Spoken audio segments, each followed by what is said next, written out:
Addressing an event held in Colombo today, President Maithripala Sirisena posed an open challenge.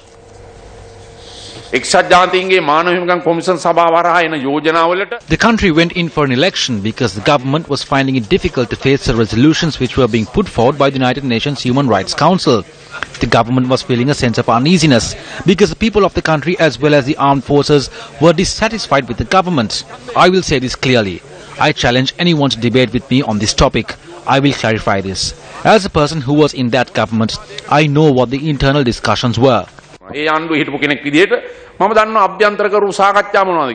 The ceremony to award the Satviru San in the housing and land deeds to disabled and retired servicemen of the Tri-Forces and the Civil Security Department was held in Colombo today under the auspices of the President.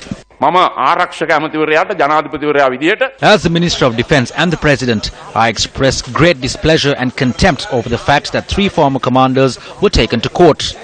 If there is an issue concerning the Ministry of Defence and the avant-garde company, there is a way of investigating it. As the country's President and the Chief Executive of the existing constitution, the heads of these units have a responsibility to keep the President informed of all matters. Independent commissions can argue that it is not necessary for the Defence Minister to be kept informed.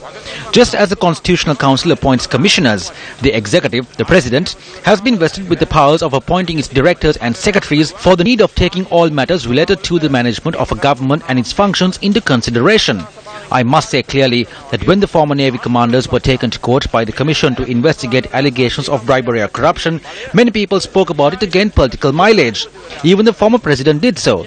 I very openly say to the people of this country, I did not become President of this country to make calls to court, nor to poke my fingers into independent commissions. I held a special meeting with the Prime Minister and Cabinet Ministers last evening. I made it clear that if the CID, FCID and the Bribery Commission are working according to a political agenda, then I too will have to take certain decisions.